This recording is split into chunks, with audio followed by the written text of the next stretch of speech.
you have this one facility built in the 90s, largest in the world, built over 2,000 acres. Welcome to Lights Camera Conversations at Ramoji Film City. I'm very delighted to have Sridhar Rammurthy here with us today. He has 25 years of corporate career and then he took a break to become an author. Welcome Sridhar, welcome to our podcast. Thanks a lot, Ruchi, for having me here. I really appreciate this gesture and I look forward for our meaningful conversation. Wonderful. So tell us, Sridhar, tell us a little bit about your journey. Tell us, how did you think of writing? I know you've been a Vedantic thinker, but tell us about your journey to authorship. Well, actually, it's a very interesting journey that I had, starting off a career which I had envisaged initially. I originally wanted to be a pilot and initially I trained also for it. But due to an injury, the whole career course changed.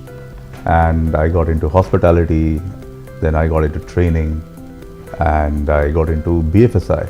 So very radical shifts, something that I studied, I did not practice during my job employment.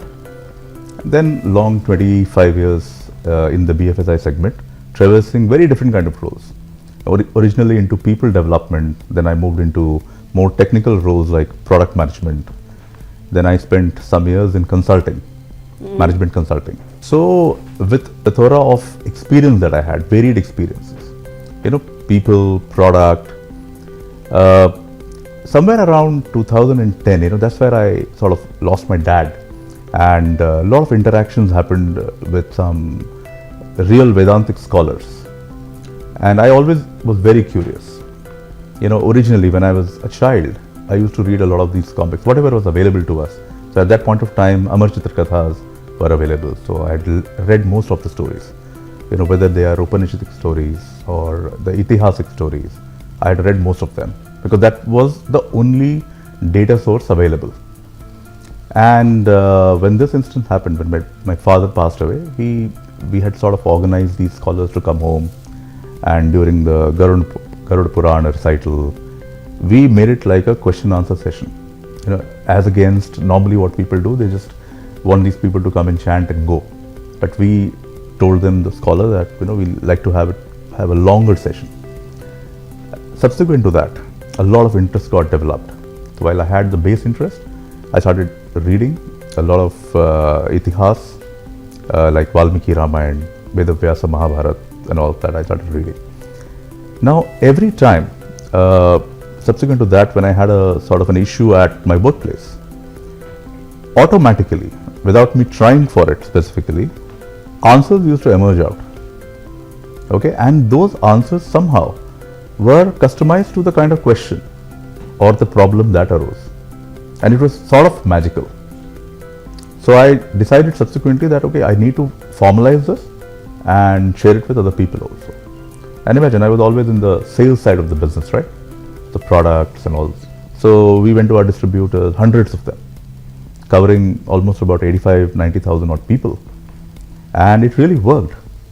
And that's when I sensed that, people resonate with something which is deep rooted into your cultural psyche, into the philosophy, and it really resonated with them. So that's what was always there with me. So I always try to traverse both paths, hardcore management and learnings from the scriptures. In 24, I decided to sort of take a break. And I said I had to put all these thoughts that I have over the last 15, 17 odd years into a workable framework which people find interesting to read. And more importantly, the interest part, I would say I would give 30% to it. But 70% it should be workable. They should be able to use it in their workplace and not just keep it at a superficial level that, okay, these are all mythological stories and not something which is practical in today's scenario. So that was the main motivation for me to jump into it and sort of put my thought into a book, which is going to be published, I think, in almost a month's time. You're going to see the final copy. Fantastic. That's wonderful to hear. So Sridhar, what most people refer to as Mythihas, you seem to talk of it as Itihas, from mythology to history. Please help us cover this journey. Well, this is a very interesting aspect and something that I used to use it very, very commonly. All of us used to call it mythology because that's the way sort of we have also learnt it.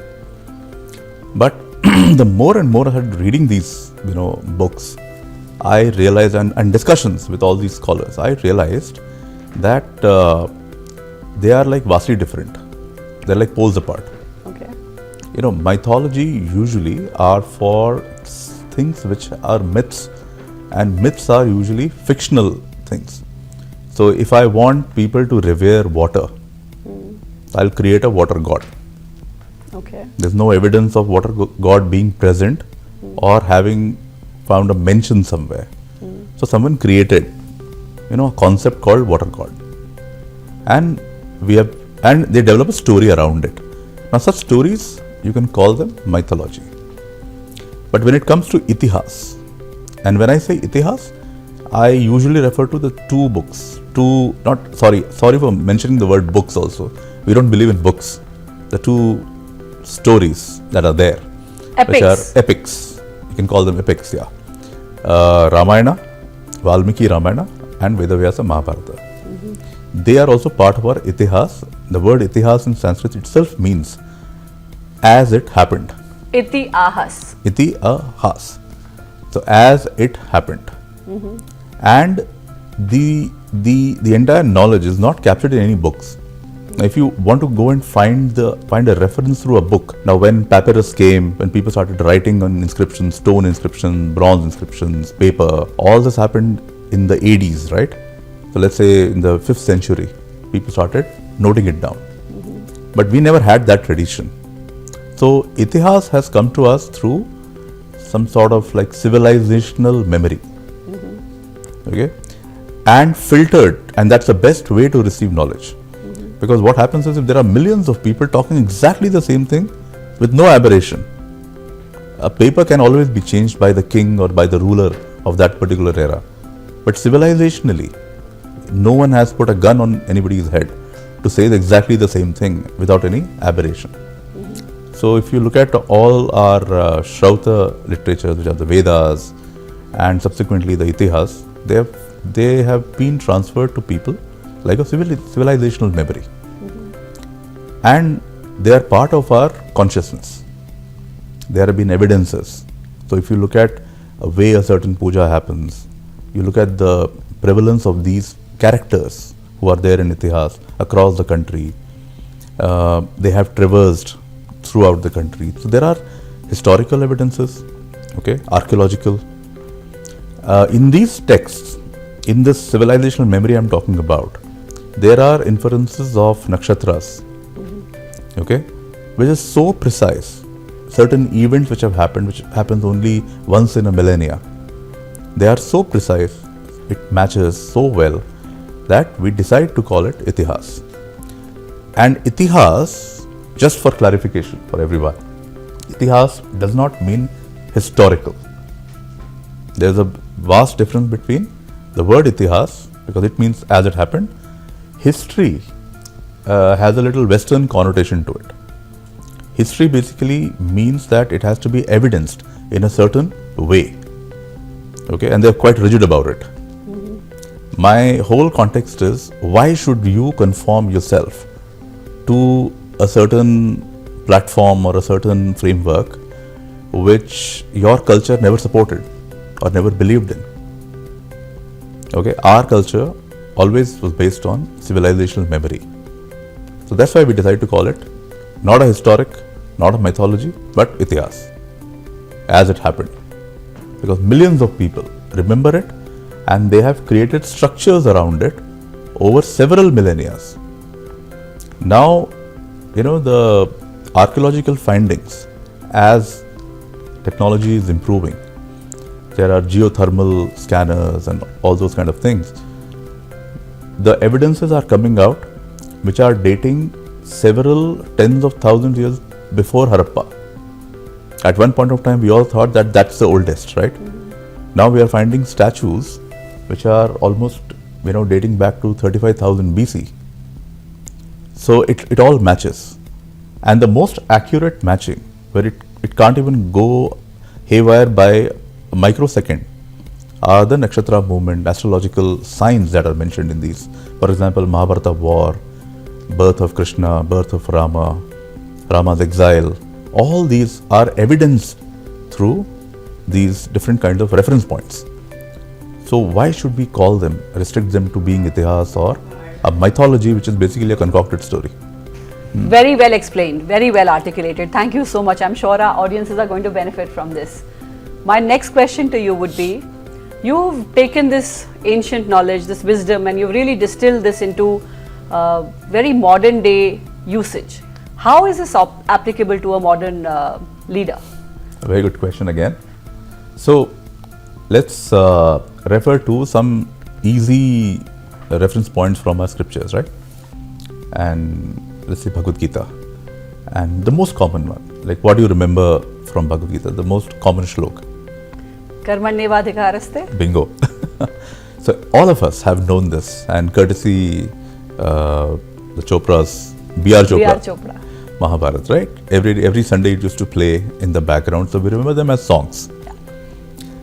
Now the dichotomy is, like when you're in corporate, most often this was used as a joke, especially when you're doing your KRA process, your appraisal process.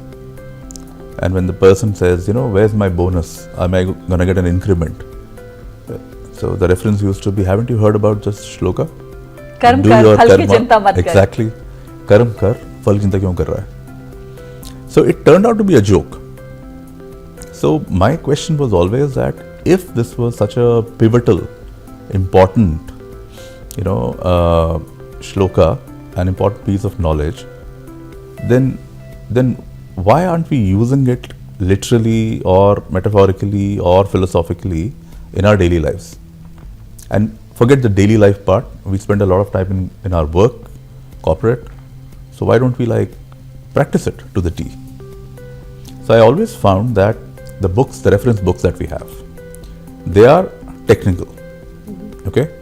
So you pick up a Bhagavad Gita, it is detailed to the core. So you understand the philosophy behind it. And then you read a lot of interpretations that people have. Now they give some kind of interpretations. They give the meaning of it.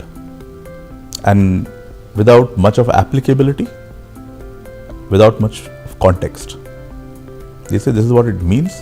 And I personally found it to be very difficult that how do I sort of use it from tomorrow. Example, let me give you an example for the benefit of the audience.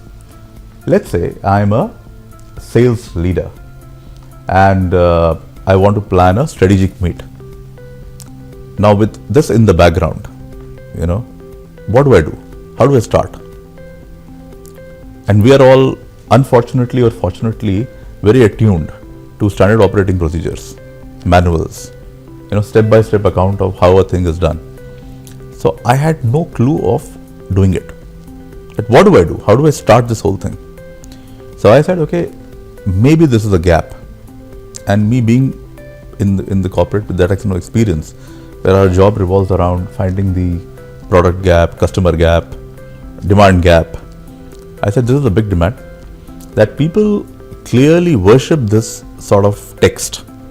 Okay, you look at the scenes in court, when a person has to take a vow, he places his hand on a Bhagavad Gita or any other book. So there is reverence, but there is no applicability. Everyone talks about this being applicable, but my question was how? Show me step by step. So originally, my writing endeavor started off, I thought let me pen down everything in a SOP form and let it be an academic work. But as it happened that when I started discussing this with my friends, very close friends who read it, and they referred to certain publishers, and when publishers also read it, they said this has got a lot of value for even common people who would like to take the learnings from this particular book and use it to implement solutions to their problems in daily life, not just corporate life. So that's how it sort of turned from a pure play academic to something I think anyone can read to sort of solve their complex life problems. Brilliant. So since I've had the privilege of reading your book, or the first copy, that you had created, you have some very defined frameworks, performance frameworks from these, from this ancient Indian wisdom. Tell us how you managed to derive those very, very clear, very, very well articulated frameworks. Okay, that's a good question. So as I told you in the journey, that this particular framework has been, usually what happens, people make the framework and then the experiments happen and it's tested and the frameworks are tweaked, bettered. So in my case, what happened, we first experimented. We said what works. Okay, so like for example, in sales, there's a trend that people always look at benchmarks. They say, okay, last year we grew at 20%. So what should be my target next year?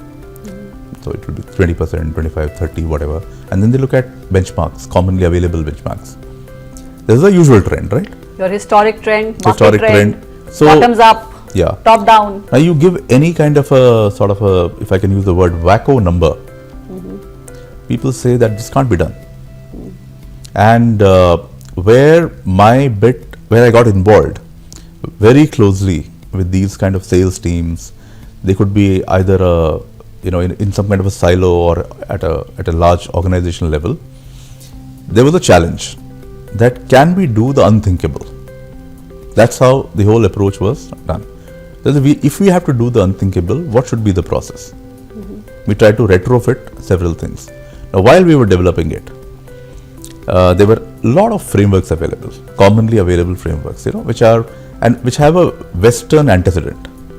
And when I say Western antecedent, they are mostly being made by scientists, researchers, and all of these developments, most of these developments have happened in the Northern Hemisphere.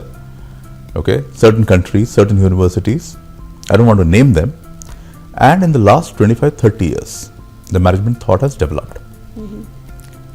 And before that, the most important management thoughts developed during the World War. Because the world was constantly at wars, so a lot of the war strategies got into management life. And then last 30 years, because this is perhaps the longest peace period that people have seen, they have traversed, they have changed a little bit and developed their own management principles. So our choice was either we look at them. But the first question was, if something worked in 1939 to 45 and in the 50s, but they had to change it in the 70s, should we depend on something like that, or should we have something that's more perennial? Unchanging. Unchanging. Now that's what pushed me to sort of becoming confident to share the idea. Otherwise, culturally also, we were all very hesitant to talk about scriptures in corporate lives. So I'm talking about the ecosystem around us. It was not appreciated. Unless it's endorsed by a Western university, people don't have either it acceptance. Should have strong endorsement. Normally, if you look at the Western side of things, they say that don't mix religion with politics. Okay, these kind of concepts are there. And the corporate world also has taken it up very well, that we should not discuss anything about religion. And all these words are very, very, I would say, very tight in their description. What we call dharma, they try to call it religion. Unfortunately, they are not the same. They are very, very different subjects. So it was a taboo basically. So you don't talk about any of this stuff in the corporate. But when this problem was posed, hesitatingly, I sort of proposed it, and people loved it, and they liked it, and it was quite inclusive, because our thoughts are usually very inclusive. We are not talking about any rituals or any hard, So people were interested, and then we were able to achieve targets. That was the biggest validation. Audacious target. On the other side of crazy. Like for example, what's the potential? What's the peak potential of a certain place? So instead of approaching the problem, looking at yesterday's benchmarks, we say, why are you even looking at it? It's a very limiting kind of a strategy. So instead of having a limiting strategy, you have a all-encompassing strategy, that if the peak potential of a certain place is X, you should look at that number as against something which people have done earlier for whatever reason. But market forces, market realities, people and their potential, all of this kind of plays a role, right? So how do you devise a strategy that's outside of what's in your control? Yeah, I think very important point again. So we now go level 2. So the idea is not that this is some magic wand. It's not like a silver bullet. So we said, okay, let me analyze it ontologically.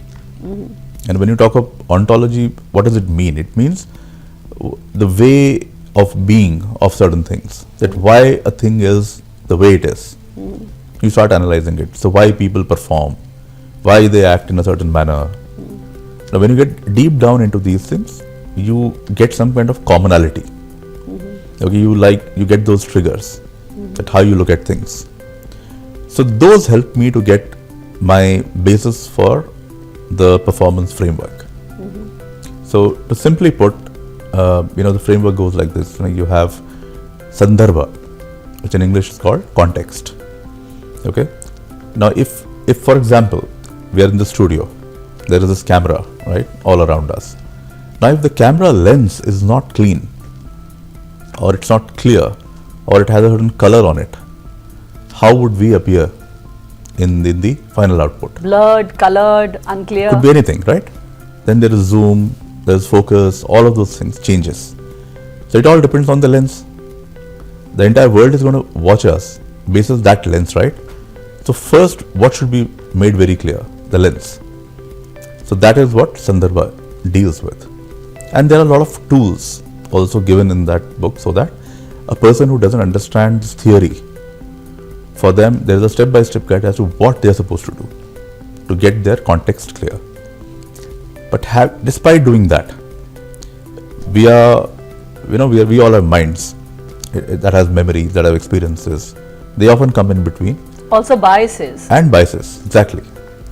So there is something called realities. Everyone has their own reality.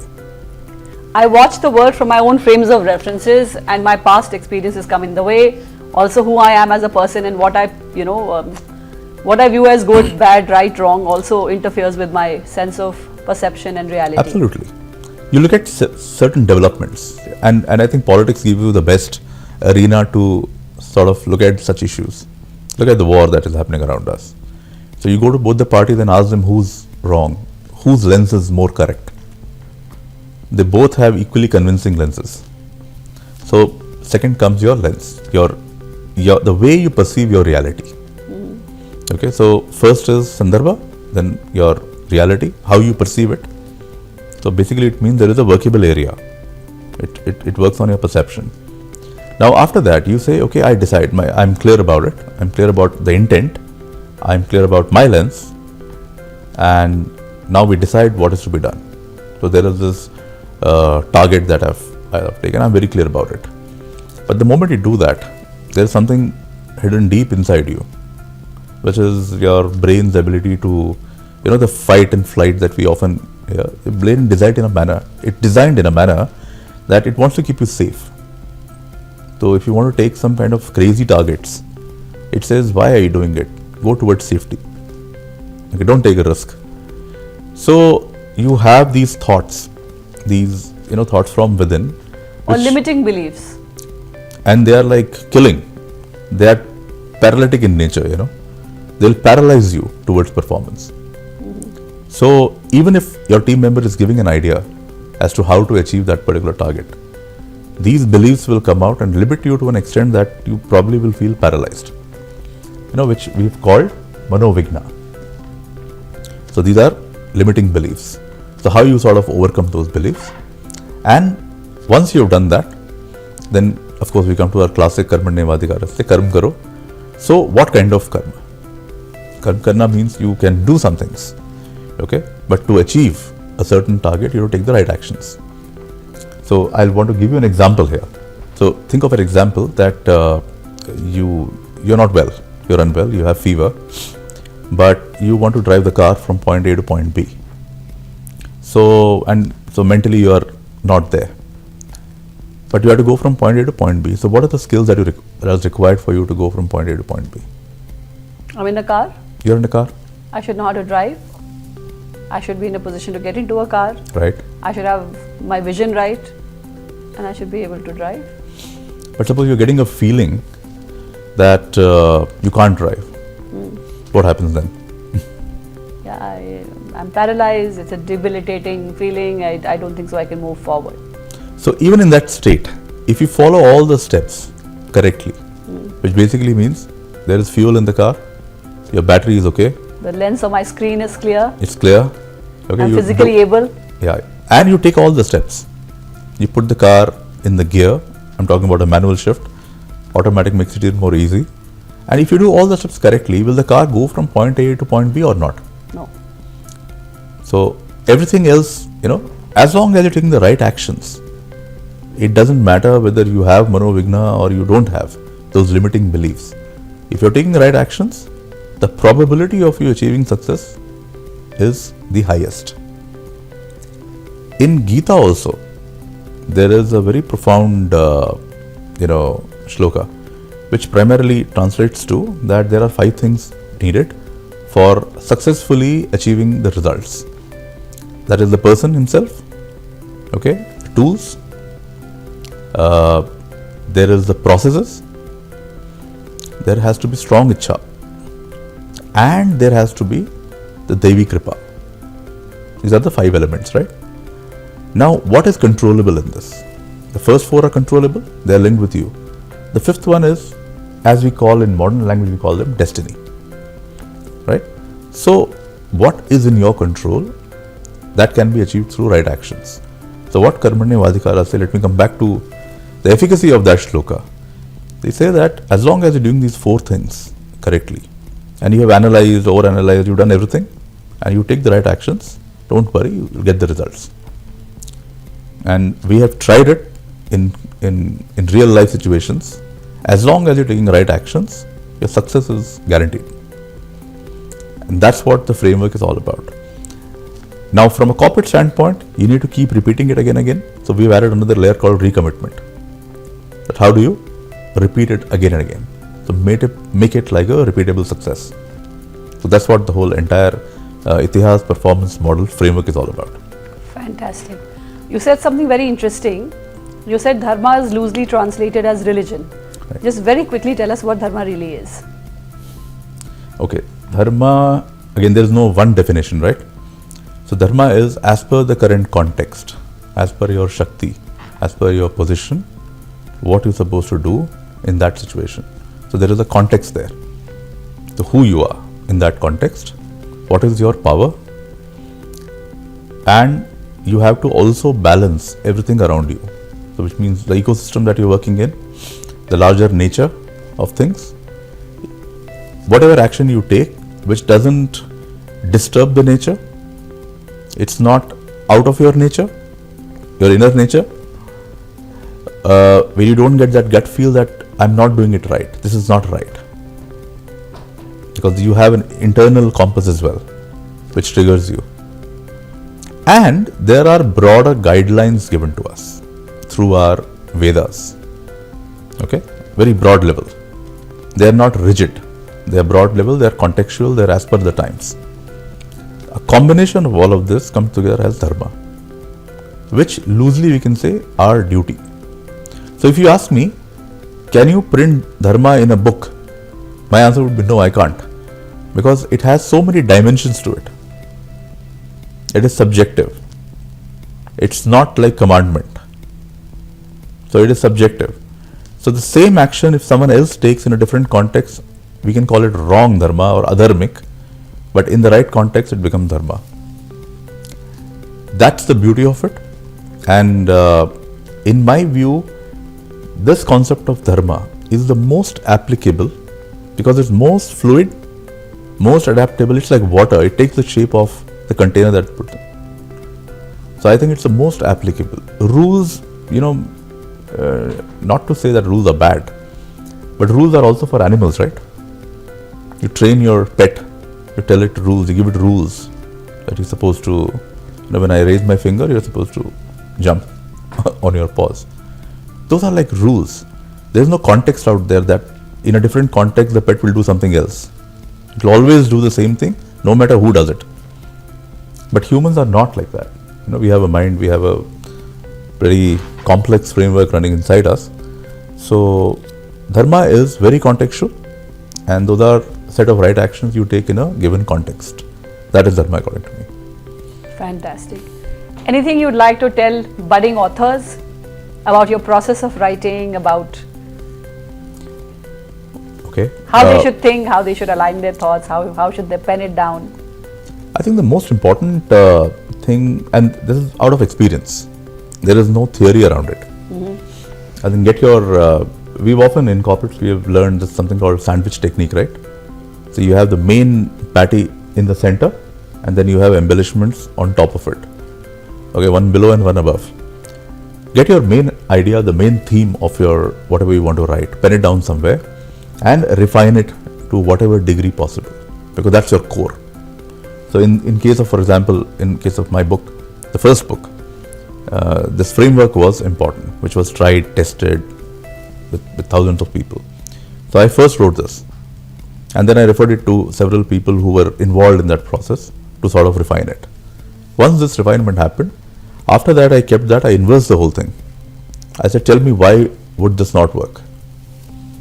So there were a lot of views, counter views, and that gave me inspiration for the chapters that are currently there in the book. So this book must have undergone iterations for almost about 6 to 8 months, where the chapters got completely changed, completely revised. And now it's probably in a form which is more palatable, or rather most palatable. So note down, keep writing your thoughts. Even a one-line idea is good enough. I think that would be my core message. Don't worry about the English, don't worry about all those things. You can always seek help, you can get a lot of help technologically, you can read other authors' work, all that can happen. But keep writing. The important thing is to store whatever the core idea is somewhere.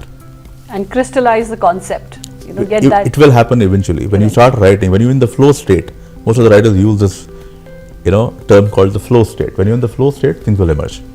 Wonderful. You said that this was your first book. So how many others have you written? There are 2 more. And that's a little bit more, I would say, I will become a little conservative in terms of my thinking. This is more like paying obeisance to a certain kind of thing that I follow. Basically, it was a book on Sahasranama, Vishnu Sahasranama, which I started practicing, about 16, 17 years back. The more I chanted, the more thoughts, more ideas, more intuitions I started getting. And that was almost like bringing, to sort of being magical. That you start getting answers out of the blue, in your sleep, in your dream. Like this particular book that I wrote, this also emanated like that. So one day suddenly a thought came, a dream came that, I need to sort of pen down something. So while I wrote this book, it took a long time to refine and get published. So I had some time in between. I said, okay, let me write. So the part 1 that I've written, it's a fiction that has been made around, I fictionalized the whole thing. There are characters, and this has been positioned like a code, a secret code, which the world is trying to get out of them. And part 2 is going to be pure play Sahasranama with a lot of leadership insight. Again, the crux of this whole thing, that's why I'm doing this, is that I firmly believe that our dharmic thought can't remain on the sidelines of things. It has to be in the center of all our activity, and there couldn't be anything better than bringing it right in the center and deriving your leadership insights from it. So that's my attempt in part 3, which is pure play Sahasranama with leadership insights. Wonderful. So Sridhar, you've been at Ramoji Film City for 2 days. Tell us about what really stood out for you in Ramoji Film City. Well, Ruchi, let me tell you one thing. I had been to Ramoji earlier as well, way back, I think 2005 or 6. I came for an event, and we were so immersed in the event that we really did not go around. We knew the vastness of the place. We had read about the greatness of the vision of Ramoji Rao. This time, I had a chance of going around and, introspecting the place in a slightly better manner. And I was really blown. I was blown with, first of all, the vision of founder, and that too in the year 1990. And I'm sure he must have had this thought much before that. To build, first of all, a concept like this, a one-stop shop concept. There was a time when India didn't even have shopping malls. The concept of, one-stop shop. Banking never thought like that. Banking was very traditional banking, right? ATMs were far and few. At that point of time, this gentleman thought of an integrated unit for movie making. And while he was thinking about that, it was not only about thinking about the main actors, lead actors, their comforts. He envisaged things for everyone. So whether it's technical, whether it's human. So first of all, what I loved about Ramoji Film City is this vision. It is grand. It is out of this world, out of the box. All the terminologies, adjectives you can use for it. It has that because of the era in which it was possibly conceptualized. It was way ahead of its time. Now, secondly, you come to the actual venue, actual sub-parts of it. So, I had a chance to go to this place called Mayalok. I did not know the movies. I knew about few movies, like the popular ones, Bahubalis, but it got into the nitty-gritty of things. I was blown, I was totally, that I never thought that all of these movies, which I always thought were shot either in Delhi or in Mumbai, because Mumbai has a fairly big film city. They were also We are the biggest. I hope you know. We are the biggest, largest film studio in the world, and we are Guinness record holders for it. So part 2 was this magnificence, about the scale of what kind of movies. I was taken through this particular set of an airport, then through a train station, then through a village, and they said, that this village was used in Sarkar. Never knew. Okay. So part 2 was the magnificence. And then the people who make these sets, okay, who convert this reality which is usually there on a paper onto this grandeur that comes around with us, like Bahubali. Phenomenal. And people can use these sets. People, when I say people, I mean for your, events like marriages, for corporate events, launches, product launches. You can sort of use these sets as a theme into your corporate event, which is such a brilliant idea. If you were to recreate this in any other city, it's going to be a next to impossible feat, which has been served to you on a platter with teams of experts around you. And when so many people can come in, you need people, to stay, within the premise. There are such large facilities.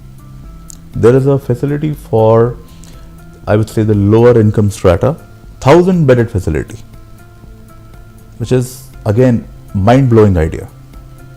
Normally, when I go to a 5-star hotel, you will see that the marginalized ones don't find a mention or a place there. Here the founder's vision is so magnificent that they have encompassed everything. So if there is a huge set which comes, which obviously cannot afford the luxury living part of the property, they have 1,000-bedded property out there. For corporates, there is a huge infrastructure called Sahas, where you can do adventure activities, you can do your training and development activities, corporate training. Phenomenal. And everything, there is no compromise in terms of scale or the quality of equipments, the act itself. Everything has been built to perfection and world class. The sad part now is that I feel people are not aware about all this. And that also talks about the humility and humbleness of the senior most management team here and the founders. They are building facility which is world class, but at the same time they're not unlike many others where content doesn't exist but advertising is big. This is exactly the reverse. So I'll be, I think, a huge ambassador for talking about Ramoji to any of my subsequent corporate interactions and people who would want to sort of come and experience it. The place is phenomenal. Another case in point, this trip has really sort of opened my eyes, and I find this property so magnificent that I'm surely I'll be an ambassador to spread the word around, because I feel this is also something to do with the regional spread of people and the kind of target market it attracts. A lot of people in other regions may not be aware fully. Everyone knows about Ramoji. There's no two ways about it. But are they aware of all the facilities that are available? I have my doubts, so I'll be an ambassador to talk about that to my friends and colleagues in other regions as well and spread the word around. But hats off to the vision of the founder and the current team who are working tirelessly to make a property as large as 2,000 acres. Just a little data point here. I think a lot of us have visited, similar facilities globally, like Universal Studios being one of them, which comes close. It's not exactly the same, but comes close. All the Universal Studios put together, that has all been built over, an area of 920 odd acres. You have this one facility built in the 90s, largest in the world, built over 2,000 acres. And it continues to remain undisputed. It is still the largest film studio in the world. Phenomenal, I would say. And the closest competition pales in comparison. And how many people really know about it? So before, big examples again, before Chandrayaan, Mangalyaan, where, we were the first to go on the south side of the moon, we are so proud of it. This is another area that we need to know, that we have the world's largest film studio. And I don't know how many people were really aware of it. At least a lot of my friends and colleagues were not aware of this fact. They knew it's a big place. But quite often, everyone comes back and said, have you gone to Universal Singapore or Japan or China? What a massive. But no one has spoken to me about Ramoji like that. So I think there's a one must visit place. You should come here and experience it yourself for at least a week. A week is short to explore this place fully. On that wonderful note, thank you so much for coming, Sridhar, and talking to our audiences about your book and letting them know about the various facilities at Ramoji Film City. Thanks a lot, Ruchi. Thanks for inviting me. And I really appreciate and congratulate the entire family of Ramoji Film City for building and maintaining this magnificent facility. Thanks a lot. Thank you.